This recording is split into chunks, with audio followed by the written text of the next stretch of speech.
Hey guys, welcome to the channel. I am Anu Singh and today I will teach you class 10 chemistry chapter number 1, that is chemical reaction and equation. So let's begin. So first of all, what is chemical reaction? Chemical reaction क्या होती है? It is a process in which one or more substances form new substances. ये एक ऐसी process होती है जिसमें एक या एक से ज्यादा substances एक new substance form करते हैं. Chemical reaction can't be reverse by any physical method. जो भी केमिकल रिएक्शन है उसको हम किसी भी फिजिकल मेथड के द्वारा रिवर्स नहीं कर सकते हैं. तो ये कुछ फिजिकल मेथड्स हैं जो कि आपने 9th क्लास में पढ़े होंगे. That is distillation, evaporation, filtration, centrifugation etcetera. तो इन मेथड्स को यूज करके हम किसी भी केमिकल रिएक्शन को रिवर्स नहीं कर सकते हैं. अब हम इसको एग्जांपल के थ्रू और भी अच्छे से समझ लेते हैं. तो hydrogen plus oxygen gives water. तो ये एक केमिकल रिएक्शन है क्योंकि यहाँ पर दो सब्सटेंसेस मिल करके एक न्यू सब्सटेंस फॉर्म कर रहे हैं. अगर हम वाटर से ऑक्सीजन प्राप्त करना चाहें या हम वाटर से हाइड्रोजन प्राप्त करना चाहें तो ऐसा पॉसिबल नहीं है क्योंकि हम किसी भी केमिकल रिएक्शन को रिवर्स नहीं कर सकते हैं फिजिकली. अगर हमें किसी भी केमिकल रिएक्शन को रिवर्स करना भी है तो हमें उसके लिए केमिकल रिएक्शन ही करना पड़ेगा. और एक और पॉइंट जो आपको याद रखना है, जो भी न्यू सब्सटेंस फॉर्म होता है उसकी जो प्रॉपर्टीज होती हैं वो बिल्कुल डिफरेंट होती हैं जिन भी सब्सटेंसेस से वो मिलके फॉर्म हुआ होता है. जैसे कि यहाँ पर जो हाइड्रोजन है वो एक गैस है एंड ऑक्सीजन भी क्या है, एक गैस है. जब ये दोनों गैसेस रिएक्ट करेंगी तब फॉर्म करेंगी वाटर जो कि होता है लिक्विड. तो यहाँ पर आप देख सकते हैं कि प्रॉपर्टीज में चेंज है. अब हम पढ़ेंगे केमिकल रिएक्शन इन्वॉल्व्स, मतलब कि जब केमिकल रिएक्शन होती है तब उसमें क्या क्या चीजें शामिल होती हैं. So first is change in state. State में चेंज आ सकता है केमिकल रिएक्शन के दौरान. फॉर एग्जाम्पल जो हाइड्रोजन है वो एक गैस है एंड ऑक्सीजन भी क्या है, एक गैस है. जब ये दोनों गैसेस रिएक्ट करेंगी तब फॉर्म करेंगी वाटर जो कि लिक्विड होता है. तो यहाँ पर आप देख सकते हैं यहाँ पर चेंज आया स्टेट में. तो केमिकल रिएक्शन के दौरान स्टेट में चेंज आ सकता है. Second is change in colour. Colour में भी चेंज आ सकता है केमिकल रिएक्शन के दौरान. जैसे कि जो आयरन होता है वो ब्लैक कलर का होता है, बट जब वो मॉइस्चर और एयर के साथ रिएक्शन करता है तब उसमें रस्ट आ जाती है, वो ब्राउन कलर का हो जाता है. तो केमिकल रिएक्शन के दौरान कलर में भी चेंज आ सकता है. Third is change in temperature. Temperature में भी चेंज आ सकता है. फॉर एग्जाम्पल मैंने एक बीकर लिया जिसमें है डाइल्यूट सल्फ्यूरिक एसिड.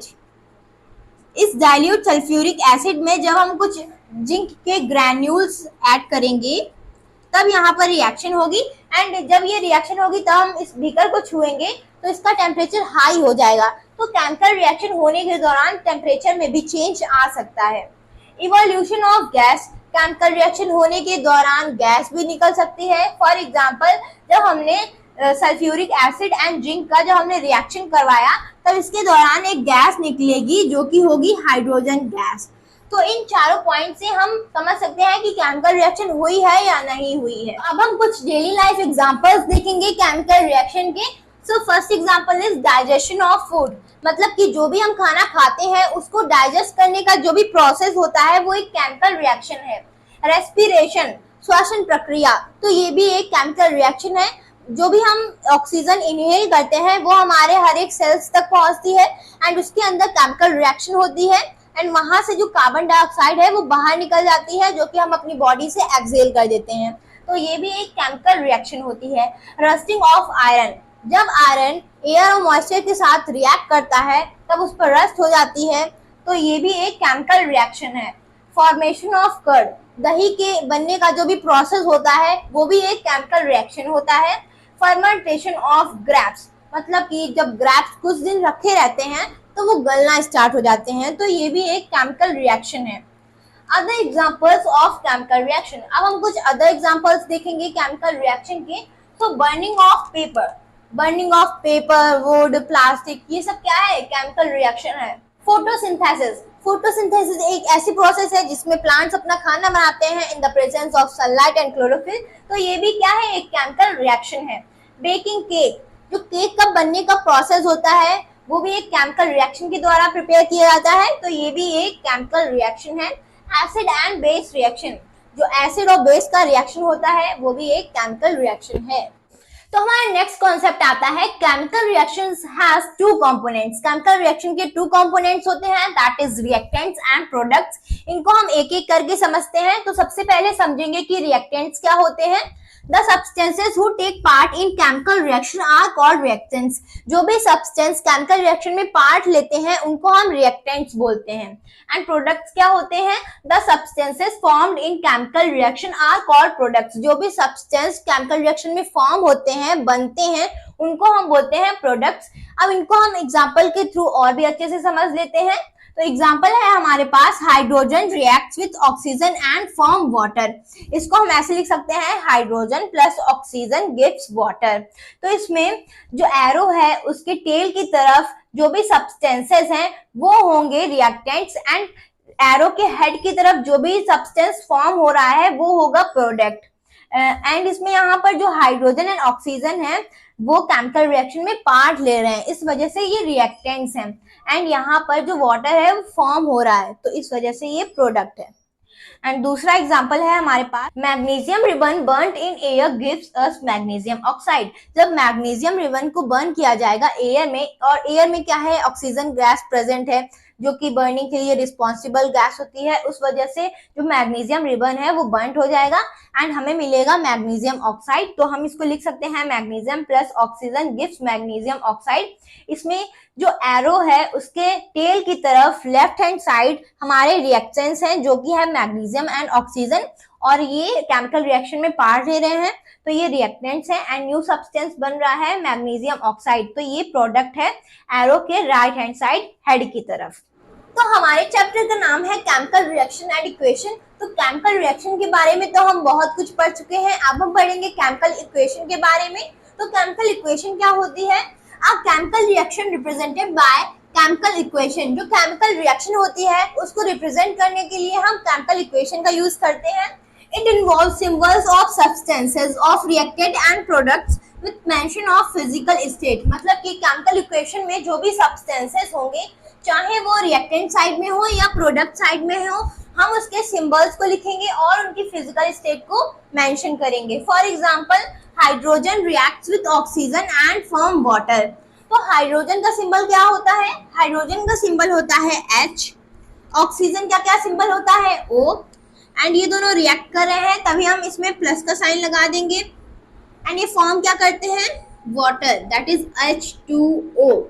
हाइड्रोजन के दो एटम्स होते हैं कंबाइन तो हम लिख देंगे H2 एंड ऑक्सीजन के भी दो एटम्स कंबाइन रहते हैं तो हम लिख देंगे O2. अब यहाँ पर हमने इसकी फिजिकल स्टेट तो लिखी ही नहीं, तो फिजिकल स्टेट क्या होती है? Solid, liquid, gas, aqueous. Solid को हम S से रिप्रेजेंट करते हैं, लिक्विड को स्मॉल l से, गैस को स्मॉल g से एंड एक्वस को AQ से. तो एक्वस के बारे में अभी हम समझेंगे, तो अभी आप ये समझ लीजिए कि एक्वस को हम AQ से रिप्रेजेंट करते हैं. तो यहाँ पर जो हाइड्रोजन है वो एक गैस है तो हम यहाँ पर स्मॉल ब्रैकेट बनाएंगे और यहाँ पर स्मॉल g लिख देंगे. यहाँ पर भी हम ऐसे ही कर देंगे, G लिख देंगे स्मॉल. एंड यहाँ पर हमारे पास प्रोडक्ट बना है H2O जो कि लिक्विड फॉर्म में होता है तो हम यहाँ पर L लिख देंगे. इसी तरीके से हम एक और एग्जांपल देखेंगे. जब मैग्नीशियम रिबन को बर्न किया जाता है एयर में प्रेजेंट होती है ऑक्सीजन गैस जो कि बर्निंग के लिए रिस्पॉन्सिबल होती है. तो जब मैग्नीशियम रिबन को ऑक्सीजन में बर्न किया जाता है तब बनता है मैग्नीशियम ऑक्साइड. तो मैग्नीशियम का सिंबल होता है Mg और ऑक्सीजन में हम इसको बर्न करते हैं तो O. एंड ऑक्सीजन के दो एटम्स होते हैं तो यहाँ पर 2 लिख देंगे एंड बनता है मैग्नीशियम ऑक्साइड MgO. तो अब हम इनकी फिजिकल स्टेट को लिखेंगे. तो मैग्नीशियम जो होता है वो सॉलिड फॉर्म में होता है, ऑक्सीजन एक गैस है तो यहाँ पर G लिख देंगे. एंड ये जो सब्सटेंस बना है वो पाउडर लाइक सब्सटेंस होता है MgO मैग्नीशियम ऑक्साइड तो यहाँ पर हम S लिख देंगे. अब आप देख रहे होंगे यहाँ पर H2 है, O2 है. अब जब ये रिएक्ट करते हैं रिएक्शन के बाद H2 तो है और ऑक्सीजन का एक ही एटम है. अब आप सोच रहे होंगे कि एक ऑक्सीजन का एटम कहाँ चला गया? तो ये कहीं नहीं गया, अब हम इसको बैलेंस करेंगे. हमें इक्वेशन को बैलेंस करना होता है. इसी प्रकार यहाँ पर भी Mg है, O2 है, जब रिएक्शन हुआ तब बना MgO. तो यहाँ पर आप देख रहे होंगे ऑक्सीजन का एक एटम गायब है, तो गायब नहीं है, हमें इसको बैलेंस करना होगा. अब हम समझ लेते हैं कि एक्वस क्या होता है. Aqueous solution, it is a solution in which solvent is water. ये एक ऐसा सॉल्यूशन होता है जिसमें सॉल्वेंट वाटर होता है. फॉर एग्जाम्पल ये है हमारे पास एक बीकर जिसमें है वाटर एंड इसमें हमने सॉल्ट ऐड कर दिया, तो आप बोलेंगे कि सॉल्ट का एक्वस सोल्यूशन है। सिंपल वर्ड्स में मतलब जो भी सब्सटेंस वाटर में प्रेजेंट है उसका हम बोलेंगे कि वो एक्वस सोल्यूशन है। जैसे हमने इसमें सॉल्ट ऐड किया तो हम बोलेंगे सॉल्ट का एक्वस सोल्यूशन है। इस प्रकार से अगर हम इसमें शुगर डिसॉल्व करते हैं तो हम बोलेंगे कि शुगर का एक्वस सोल्यूशन है। Is this clear? तो अब हम पढ़ेंगे how to balance chemical equation. Chemical equation को हम कैसे बैलेंस करें, तो यहाँ पर हम दो मेथड्स देखने वाले हैं, एक सिंपल मेथड एंड एक टेबल मेथड। तो सबसे पहले देखेंगे कि सिंपल मेथड से हम कैसे किसी भी इक्वेशन को बैलेंस करें। तो एग्जांपल है हमारे पास H2 + O2 गिव्स H2O। तो यहाँ पर आप देखिए H के दो एटम्स हैं एंड राइट साइड देखिए H के दो एटम्स हैं, तो हाइड्रोजन तो बैलेंस्ड है पहले से ही। एंड ऑक्सीजन के देखिए यहाँ पर दो एटम्स है बट यहाँ पर ऑक्सीजन का एक ही एटम है, तो हमें यहाँ पर 2 लगाना होगा, तो हमने आगे 2 लगा दिया। अब देखिए ऑक्सीजन तो 2 हो गए बट हाइड्रोजन 4 हो गए हैं, और यहाँ पर हाइड्रोजन तो 2 ही है, तो ऑक्सीजन को बैलेंस करने के चक्कर में हमारा जो हाइड्रोजन है वो अनबैलेंस हो गया है, तो हाइड्रोजन को भी अब हमें बैलेंस करना होगा। तो यहाँ पर अगर हम 2 लगा देंगे तो देखिए आप हाइड्रोजन 4 हो गए, ऑक्सीजन 2 हो गया, और यहाँ पर आप देखिए हाइड्रोजन 4 हो गए एंड ऑक्सीजन 2 हो गया। अब हम इसको दोबारा से पूरी इक्वेशन लिखते हैं, तो लिखेंगे 2H2, ये होती है गैस तो हमने G लिख दिया, प्लस O2 ये भी एक गैस है तो हमने यहाँ पर G लिख दिया, एंड ये फॉर्म कर रहे हैं 2H2O, ये लिक्विड है। तो हमने इस तरीके से फिजिकल स्टेट के साथ इक्वेशन को लिख दिया है। आपको ऐसे ही करनी है इक्वेशन। तो अब हम देखेंगे अपना दूसरा मेथड जो कि है टेबल मेथड।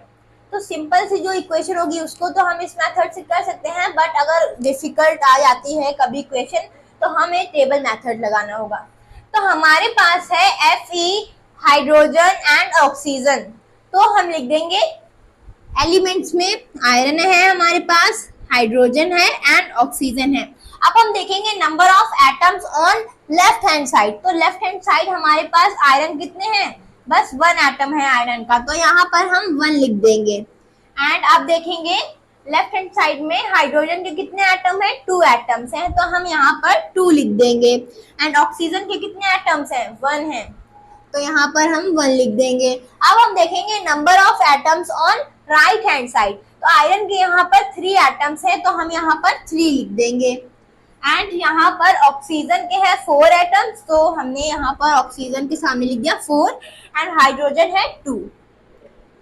तो आप देखिए यहाँ पर जो है राइट हैंड साइड में आयरन के 3 एटम्स हैं, बट लेफ्ट हैंड साइड में हमें आयरन के 1 ही एटम्स हैं हमारे पास, तो हमें इसको बराबर करना होगा। तो हम 1 में ऐसा क्या करें कि हम उसको 3 बना दें। तो 1 में हम 3 का मल्टीप्लाई करेंगे तो 3 आ जाएगा।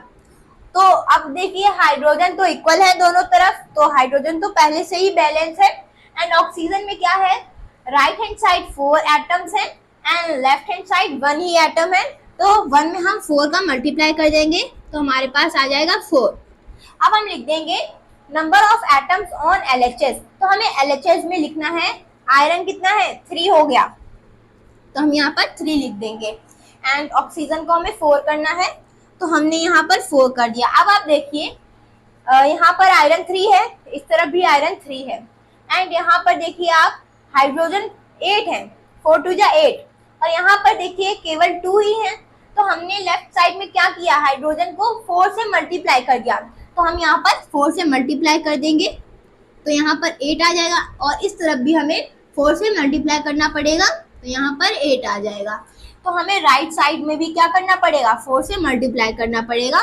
तो यहाँ पर देखिए आप हाइड्रोजन 8 हो गए, इस तरफ भी हाइड्रोजन 8 हो गए, एंड यहाँ पर ऑक्सीजन 4 है, यहाँ पर भी ऑक्सीजन 4 है। अब हम इसको दोबारा से लिखेंगे तो 3Fe, ये क्या है, सॉलिड है, लिख दिया, प्लस 4H2O, ये लिक्विड है, एंड ये फॉर्म कर रहे हैं आयरन ऑक्साइड Fe3O4, ये भी एक सॉलिड है, एंड 4H2 ये गैस होती है। तो इस तरीके से हमें करना है बैलेंसिंग। आपको जो भी मेथड अच्छा लगे, जो सिंपल लगे, आप उसको कर सकते हैं। तो हमने ये तो पढ़ लिया कि केमिकल इक्वेशन को बैलेंस कैसे करते हैं। अब हम ये पढ़ेंगे कि केमिकल इक्वेशन को बैलेंस करना क्यों जरूरी है। Why do we need to balance a chemical equation. तो इसके पीछे एक रीजन है, that is law of conservation of mass, जो कि आपने 9th क्लास में भी पढ़ा होगा। तो ये लॉ क्या कहता है, ये लॉ कहता है that matter can nether be created nor be destroyed in a chemical reaction. मतलब कि ना मैटर को हम क्रिएट कर सकते हैं और ना ही इसको हम डिस्ट्रॉय कर सकते हैं किसी भी केमिकल रिएक्शन में। तो इस स्टेटमेंट से हम क्या कंक्लूजन निकाल सकते हैं, that number of atoms included in chemical reaction should remain same at the reactants and product side. मतलब कि किसी भी केमिकल इक्वेशन में जो एलिमेंट्स होंगे उनके नंबर ऑफ एटम सेम होने चाहिए reactant side and product side. जैसा कि आप इस इक्वेशन में देख सकते हैं, तो नंबर ऑफ एटम्स एलिमेंट्स के सेम होने चाहिए both the sides in the reactant side and product side. तो यही कहता है लॉ ऑफ कंजर्वेशन ऑफ मास। तो अब हम पढ़ेंगे टाइप्स ऑफ केमिकल रिएक्शन। तो हमारा फर्स्ट टाइप है combination reaction. It is the reaction in which 2 और more reactants combine to form a single product. ये एक ऐसी रिएक्शन होती है जिसमें 2 या 2 से ज्यादा रिएक्टेंट्स मिल करके एक सिंगल प्रोडक्ट फॉर्म करते हैं। इसमें रिएक्टेंट 2 या 2 से ज्यादा हो सकते हैं, बट जो प्रोडक्ट फॉर्म होगा वो सिंगल होगा। तो ऐसी रिएक्शन को हम बोलते हैं कॉम्बिनेशन रिएक्शन। एग्जाम्पल के थ्रू और भी अच्छे से समझ लेते हैं। तो हमारे पास एग्जाम्पल है बर्निंग ऑफ कोल। जब कोल को बर्न किया जाता है ऑक्सीजन में, oxygen is the gas which is responsible for burning. तो जब कोल को बर्न किया जाएगा ऑक्सीजन के प्रेजेंस में, तब बनेगा कार्बन डाइऑक्साइड। तो कोल मतलब कार्बन होता है, तो ये सॉलिड फॉर्म में होता है, इसलिए हमने एस लिख दिया। ऑक्सीजन जो कि गैस होती है वो भी हमने लिख दिया, एंड बनेगा CO2 कार्बन डाइऑक्साइड, ये गैसियस फॉर्म में होती है, तो हमने ये लिख दिया। तो ये जो रिएक्शन है वो बैलेंस्ड है। देख लीजिए आप, यहाँ पर जो C है कार्बन, वो यहाँ पर 1 है एंड इस तरफ भी 1 है। जो ऑक्सीजन है यहाँ पर 2 एटम्स हैं ऑक्सीजन के, और इस तरफ भी 2 एटम्स हैं ऑक्सीजन के। ये हमारी जो इक्वेशन है वो बैलेंस्ड है। अब दूसरा एग्जांपल है हमारे पास फॉर्मेशन ऑफ वाटर। तो H2 plus O2 gives H2O। तो ये जो हमारी इक्वेशन है वो बैलेंस नहीं है, इसको हम बैलेंस करते हैं। तो यहाँ पर हम 2 लगा देंगे एंड यहाँ पर भी हम 2 लगा देंगे। ये मैं आपको पहले सिखा चुकी हूँ बैलेंस करना। तो इस तरीके से जो ये कॉम्बिनेशन रिएक्शन है वो हम समझ चुके हैं। अब हमारा नेक्स्ट टाइप है decomposition reaction. In this reaction a reactant splits into 2 और मोर प्रोडक्ट्स। ये एक ऐसी रिएक्शन होती है जिसमें एक रिएक्टेंट होता है और वो स्प्लिट हो जाता है 2 और 2 से ज्यादा प्रोडक्ट्स में। मतलब सिंपल वर्ड्स में एक रिएक्टेंट होना चाहिए और 2 या 2 से ज्यादा प्रोडक्ट होने चाहिए। और ये जो डिकम्पोजिशन रिएक्शन है इसको 3 टाइप्स में डिवाइड किया गया है, that is thermal decomposition, electrolytic decomposition and photolytic decomposition. इनको एक एक करके हम समझते हैं। तो सबसे पहले समझेंगे thermal decomposition reaction. In this reaction decomposition is carried out by heating. ये एक ऐसी रिएक्शन है जिसमें डिकम्पोजिशन जो होता है वो हीटिंग के थ्रू किया जाता है। जैसे कि एक सब्सटेंस होगा, उसमें हीट पास कराई जाएगी और वो 2 या 2 से ज्यादा प्रोडक्ट्स में स्प्लिट हो जाएगा। जैसे कि हमारे पास एग्जांपल है CaCO3 कैल्शियम कार्बोनेट, जिसको कि लाइमस्टोन भी कहा जाता है। जब हम इसमें हीट करेंगे तब ये चेंज हो जाएगा CaO, मतलब कि कैल्शियम ऑक्साइड, जिसको कि क्विक लाइम भी कहते हैं, और कार्बन डाइऑक्साइड। तो इस तरीके से होती है थर्मल डिकम्पोजिशन रिएक्शन, जिसमें जो डिकम्पोजिशन होता है वो हीटिंग के थ्रू किया जाता है। तो अब हम पढ़ेंगे डिकम्पोजिशन रिएक्शन का सेकेंड टाइप, जो कि है electrolytic decomposition. In this reaction decomposition is carried out by passing electricity. इस रिएक्शन में हम डिकम्पोजिशन इलेक्ट्रिसिटी पास करके करते हैं। एक रिएक्टेंट होगा जिसमें कि हम इलेक्ट्रिसिटी पास करेंगे एंड वो जो रिएक्टेंट है वो 2 या मोर देन 2 प्रोडक्ट्स में स्प्लिट हो जाएगा। जैसे कि हमारे पास एग्जांपल है H2O। जब H2O में हम वाटर में इलेक्ट्रिसिटी पास करेंगे तो वो स्प्लिट हो जाएगा हाइड्रोजन एंड ऑक्सीजन में। तो ये है डिकम्पोजिशन। और ये डिकम्पोजिशन हमने कैसे किया है, इलेक्ट्रिसिटी पास करके किया है, तो इसको हम इलेक्ट्रोलाइटिक डिकम्पोजिशन भी कह सकते हैं। तो अब हम पढ़ेंगे डिकम्पोजिशन रिएक्शन के थर्ड टाइप को, जो कि है photolytic decomposition reaction. In this reaction decomposition is carried out by sunlight. इसमें क्या होता है, जो डिकम्पोजिशन होता है वो सनलाइट की वजह से होता है, सनलाइट के थ्रू होता है। तो हमारे पास एग्जांपल है AgCl। जब हम AgCl को सनलाइट में रखेंगे वो चेंज हो जाएगा सिल्वर में और क्लोरीन गैस में, क्लोरीन गैस निकल जाएगी, हमें मिलेगा सिल्वर। तो आप देख सकते हैं सिंपली यहाँ पर रिएक्टेंट एक है एंड ये चेंज हो जाता है दो प्रोडक्ट्स में। तो इसको हम कहेंगे फोटोलिटिक डिकम्पोजिशन रिएक्शन, बिकॉज ये डिकम्पोजिशन जो हुआ है वो सनलाइट के थ्रू हुआ है। तो अब हम पढ़ेंगे केमिकल रिएक्शन के थर्ड टाइप को, जो कि है displacement reaction. In this reaction more reactive element displaces less reactive elements from its solution। इस रिएक्शन में क्या होता है, जो मोर रिएक्टिव एलिमेंट होता है वो लेस रिएक्टिव एलिमेंट को डिस्प्लेस कर देता है उसके ही सोल्यूशन से। हम इसको एग्जांपल के थ्रू समझेंगे। तो हमारे पास एग्जांपल है Fe प्लस CuSO4। जब इनका रिएक्शन होगा तब बनेगा FeSO4 प्लस Cu। इसमें जो आयरन है वो कॉपर से ज्यादा रिएक्टिव है, इस वजह से रिएक्शन के बाद जो आयरन है वो कॉपर को डिस्प्लेस कर देगा उसके ही कंपाउंड से, सो बन जाएगा FeSO4 प्लस Cu। तो ये है डिस्प्लेसमेंट रिएक्शन। तो अब हम पढ़ेंगे केमिकल रिएक्शन के फोर्थ टाइप को, जो कि है double displacement reaction. In this reaction new compounds are formed, mutual exchange of ions between two compounds. इसमें क्या होता है, दो कंपाउंड्स होते हैं एंड उसके बीच में आयंस का एक्सचेंज होता है और न्यू कंपाउंड्स फॉर्म होते हैं। हमारे पास एग्जांपल है Na2SO4 मतलब कि sodium sulphate plus BaCl2 barium chloride. जब इन दोनों का रिएक्शन होगा तब बनेगा BaSO4 barium sulphate plus NaCl sodium chloride. तो इसमें क्या है, जो इस कंपाउंड में जो Ba है वो Na को डिस्प्लेस कर देगा एंड खुद जुड़ जाएगा SO4 के साथ, तो बनेगा BaSO4 एंड जो यहाँ पर Na है वो Ba को डिस्प्लेस कर देगा, बन जाएगा NaCl। तो दो न्यू कंपाउंड्स बन गए। अब इसमें हम देखेंगे जो म्यूचुअल एक्सचेंज हुआ है आयंस का वो कैसे हुआ है। तो यहाँ पर जो Ba है उस पर चार्ज होता है +2 का एंड जो SO4 है उस पर -2 का चार्ज होता है, तो ये न्यूट्रल हो जाएगा, बन जाएगा BaSO4। तो इस तरीके से यह हमारी रिएक्शन हो जाएगी। तो इस रिएक्शन को हम बोलेंगे डबल डिस्प्लेसमेंट रिएक्शन। एंड यहाँ पर Na2SO4 जो है वो एक्वस स्टेट में होता है एंड BaCl2 ये भी एक्वस होता है। जब ये दोनों एक्वस रिएक्ट करेंगे तब बनेगा सॉलिड एंड एक्वस। तो किसी भी एक्वस सॉल्यूशन को रिएक्ट करने पर सॉलिड अगर बनता है या लिक्विड रिएक्ट करने पर सॉलिड बनता है तब हम उसे प्रेसिपिटेट कहते हैं। प्रेसिपिटेट की हम डेफिनेशन देख लेते हैं।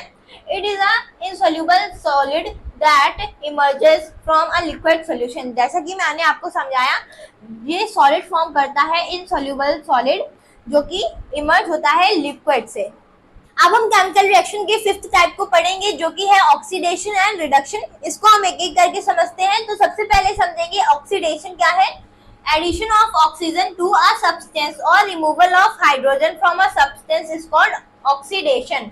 मतलब किसी भी सब्सटेंस में अगर एडिशन हो रहा है ऑक्सीजन का तो उसको हम ऑक्सीडेशन कहेंगे, या फिर अगर हाइड्रोजन का रिमूवल हो रहा है किसी भी सब्सटेंस में तो उसको भी हम ऑक्सीडेशन ही कहेंगे। अब हम समझते हैं रिडक्शन क्या होती है। Removal of oxygen from a substance और addition of hydrogen to a substance is called reduction.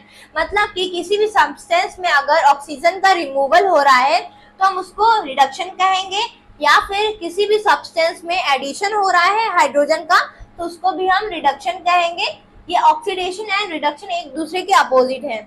अब हम इसको एग्जांपल के थ्रू और भी अच्छे से समझते हैं। तो एग्जांपल है हमारे पास Cu + O2 gives CuO। जब कॉपर ऑक्सीजन के साथ रिएक्ट करता है तब बनाता है कॉपर ऑक्साइड। तो इसमें क्या हो रहा है, तो यहाँ पर Cu के साथ ऑक्सीजन नहीं है पहले और रिएक्शन के बाद यहाँ पर Cu के साथ ऑक्सीजन है, तो यहाँ पर एडिशन हो रहा है ऑक्सीजन का, तो हो जाएगा ऑक्सीडेशन। नेक्स्ट एग्जांपल है CuO + H2 gives Cu + H2O। यहाँ पर देखिए Cu के साथ ऑक्सीजन है रिएक्शन के पहले, रिएक्शन के बाद यहाँ पर ऑक्सीजन का रिमूवल हो रहा है।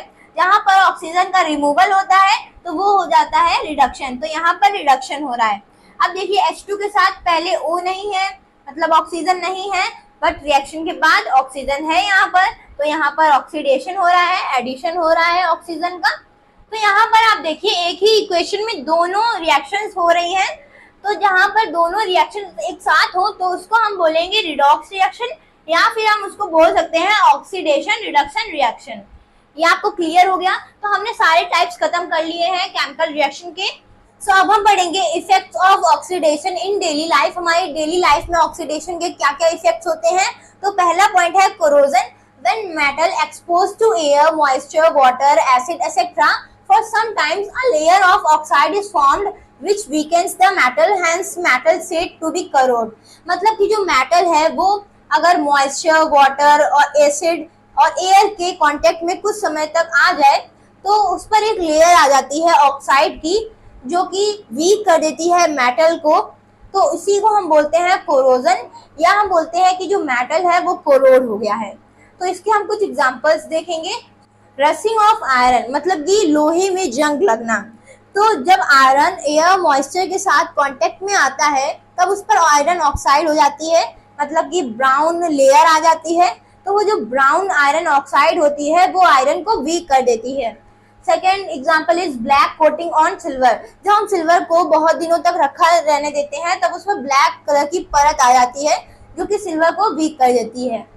ग्रीन कोटिंग ऑन कॉपर, मतलब कि अगर हम कॉपर को कुछ दिनों तक रखा रहने दें या हम वाटर में रख दें तो 2 से 3 दिन में हम देखेंगे उस पर एक ग्रीन लेयर आ जाएगी जो कि कॉपर को वीक कर देगी। तो अब हम पढ़ेंगे how to prevent corrosion. Metal को हम कोरोड होने से कैसे बचा सकते हैं? Corrosion of metals can be prevented by painting, greasing, galvanization, chromium plating etcetera. तो मेटल को हम कोरोड होने से पेंटिंग से बचा सकते हैं, उस पर पेंट हम कर देंगे तो मेटल कोरोड होने से बच जाएगा। ग्रीजिंग, ग्रीस कर देंगे मेटल पर तब वो कोरोड होने से बच जाएगा। गैल्वेनाइजेशन, गैल्वेनाइजेशन क्या है? गैल्वेनाइजेशन एक ऐसी प्रोसेस है जिसमें मेटल पर जिंक की एक पतली सी लेयर चढ़ा दी जाती है और वो ऑक्सीजन के साथ रिएक्ट नहीं कर पाती है। तो इस वजह से गैल्वेनाइजेशन से हम मेटल को कोरोड होने से बचा सकते हैं। क्रोमियम प्लेटिंग, उसी तरीके से क्रोम की एक पतली सी लेयर चढ़ाई जाती है मेटल पर तो वो कोरोड होने से बच जाता है। तो इस तरीके से हम प्रिवेंट कर सकते हैं मेटल्स को from corrosion.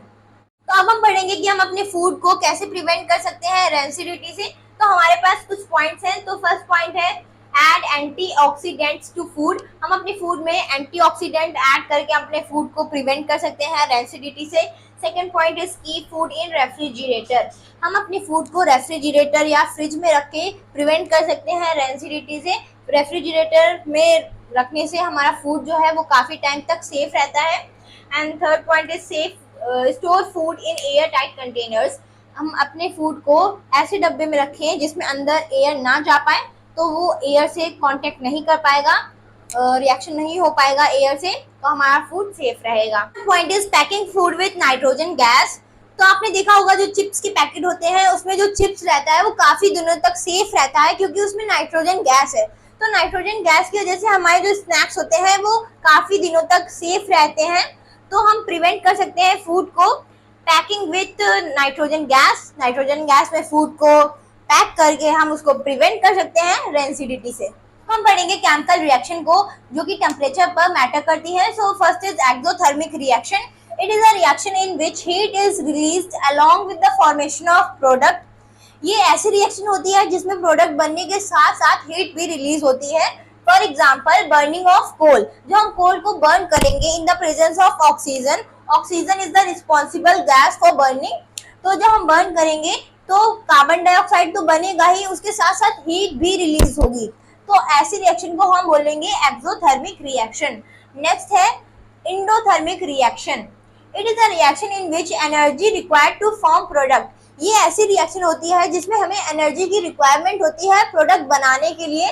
For example H2 है, H2O है, उसको हमें H2 प्लस O2 बनाना है तो हम इसमें इलेक्ट्रिसिटी पास करेंगे तो तब ये H2 प्लस O2 में कन्वर्ट हो जाएगा। सो किसी भी रिएक्शन को कराने के लिए हमें उसे हीट एनर्जी देनी पड़े, इलेक्ट्रिक एनर्जी देनी पड़े या लाइट एनर्जी देनी पड़े तो उसको हम कहेंगे एंडोथर्मिक रिएक्शन। तो यहाँ से हमारा चैप्टर है वो एंड होता है। तो मिलते हैं नेक्स्ट वीडियो में। Thank you.